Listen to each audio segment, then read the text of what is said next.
I come from the glorious country of Iraq, and I'm a born Muslim. My problem is that I practiced Islam when I was... Brother, first we'd request questions from the non-Muslims. Once all the questions from non-Muslims are over, inshallah, we'll give you a chance. Yeah, but I'm telling you my problem only. Okay. But you said you're Ahmad and you're a born Muslim. I am born Muslim. But now are you a Muslim or not? I'm agnostic. Oh, so now you have left the religion of Islam. Yeah, I'm confused. Okay, fine. If you have left the religion of Islam, you can ask the question, brother. Okay. So my question is, how come I don't have the faith that you and the other Muslims have and some of my friends, even though I practiced Islam a lot and I even did Umrah, but I still do most of the sins that are forbidden in Islam, and I sometimes am lazy to do the prayer and the other subjects we have to do in Islam. I have read many books and about other religions and conspiracy theories and documentaries and such. I even have seen your own videos on YouTube, and there are many questions that go around my head about Allah and the Messenger and Muslims in general. And basically the most important question is, you said in one of your debates or questions that Allah is the creator and He's uncreated. But I have realized, how can the uncreated exist? And if He exists, how can we notice Him? How can we see Him or hear Him or feel Him or know of His existence if He's uncreated in our own dimension or so? That's one of the questions. Brother Ahmed said that he is a born Muslim. He comes from Iraq. He read the Quran, he read the books, but he commits many sins. He believes maybe sometimes he's agnostic, and he's lazy for praying. Brother, before I answer your main question, if you do sins and if you're lazy for praying, that does not make you a non-Muslim. As long as you believe that praying is fard, sometimes you miss, it's a sin. It's a major sin that you sometimes don't pray, but that doesn't make you a non-Muslim. If you say praying is not required, then you're doing kufr. But if sometimes you do sin, sometimes minor sin, sometimes major sin, it is haram, it's forbidden, but that does not throw you outside the fold of Islam. There are sometimes waswasa of the shaitan asking you, oh, you're a Muslim, but this is wrong in Islam, this is wrong, and it does deviate the person's mind. At that time maybe your iman may be low, but these things should not make you consider that you're non-Muslim. Regarding a question that I mentioned in my speech, and you're right, that Almighty God is the creator, but He Himself is uncreated. You ask the question, how can the uncreated, how can we see the uncreated, and how it's possible? Allah subhanahu wa ta'ala is Khaliq, is the creator. And by definition, He's uncreated. Because normally people say that when they try and prove in logic that everything has a creator, who created this table, the carpenter, from where he got, from the tree, who created the tree, so it goes back to Allah. So when many of the people try to convince an atheist, they try and say that everything has a creator, and then they get trapped when the atheist asked him who created Allah. So if you hear my tapes, I never go that way. I ask the atheist that how did you come to know about the universe? How did you come to know about the functioning of the stars, of the sun? And he says, and goes back, that the creator. So it's the vice versa. So if you know how to deal with logic, you don't trip over this problem with the atheist trap, the Muslims or the believers, by saying who created Allah. By definition, Allah is uncreated. And if you ask the question, who created Allah? If you have heard my tapes, I give the reply, that suppose a person comes and says that my brother John. Yeah, I know, I saw that, I heard that's funny, but I mean, how does he exist if he's uncreated? Not that is Allah. Yeah. That's the difference between you and Allah. How does he exist? Means he was existing. He doesn't have a beginning. You and I have a beginning, that's human being. So that's the difference between us and Allah. You can't say that Allah has to be like us. If Allah is like you and me, why should we worship Him? I see, but have you heard of the phenomenon, the Big Brother? used by various orders and political agendas to control the people and such by implementing it into multiple gods, and then later on it became a monotheistic religions all over the world to make it easier for Big the Brother, people to... sorry, I've never heard of the religion Big Brother. It's not a religion.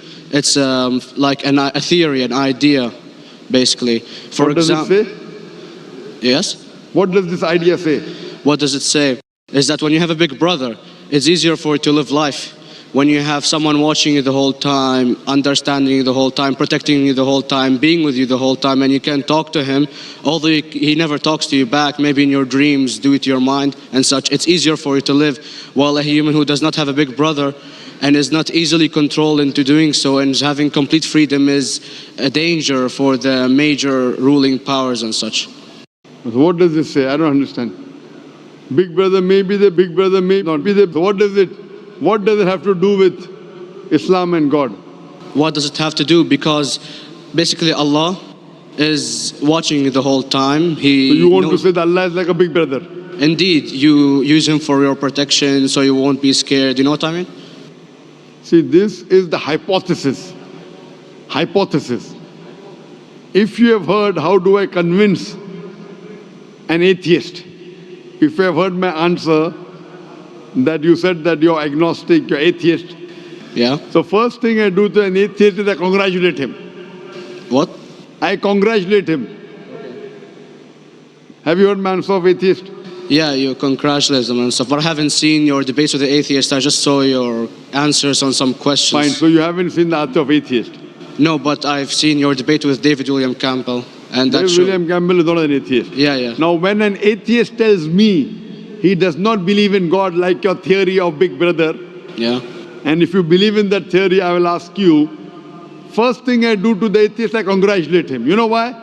Yeah, because they think and they don't follow what their parent does and such stuff like that. No. I congratulate him because he is not doing blind belief. The other people are doing blind belief. He is a Christian because father is a Christian. He is a Hindu because father is a Hindu. Most of the Muslims are Muslim because father is a Muslim. He is thinking. He says there is no God. He has said the first part of the Islamic Shahada, La ilaha.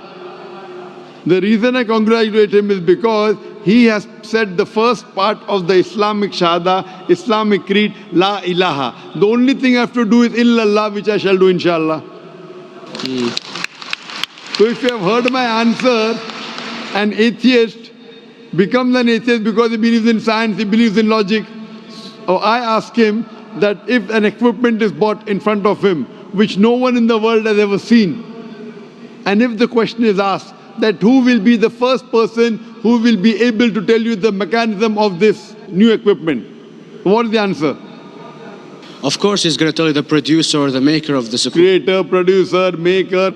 So when we ask him questions that how did this universe come into existence, he will talk about the Big Bang. This what we're going to talk is already mentioned in the Quran 1400 years ago in Surah Anbiya chapter number 21 verse number 30. Avalam yaral lazina kafaru anna samawati wal arda kanat ratkum fataqnahuma. Do not the unbelievers see that the heavens and the earth were joined together and we clove them asunder. This what you came to know 50 years back is mentioned in the Quran 1400 years ago. Who could have mentioned that?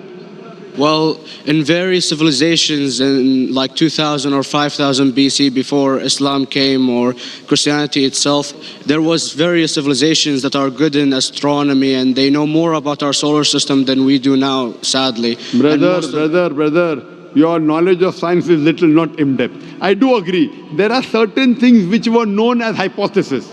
For example, we came to know, we were proved that the earth was spherical in 1577. I know that in 6th century BC, there were Pythagoras who believed that the earth was spherical.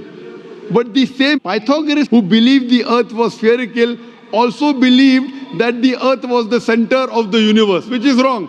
You show me one civilization which believes 100% what the Quran has mentioned. I challenge you.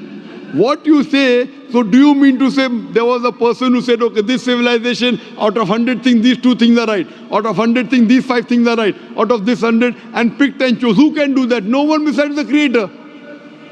Even if you know that there were 10 different civilizations, hundreds of civilizations, there is not a single civilization that you know in the past which knew 100% of science what we know today. So where is your logic? Where is your theory? I do know that certain things were hypotheses, which were proved later on. But there is not a single civilization which knows everything what is mentioned in the Quran.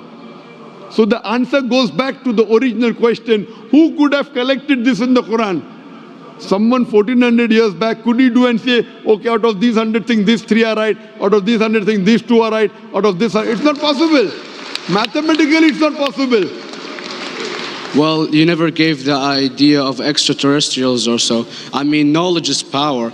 And brother, I'm asking you a simple question. We are not come here to have a debate. Yeah.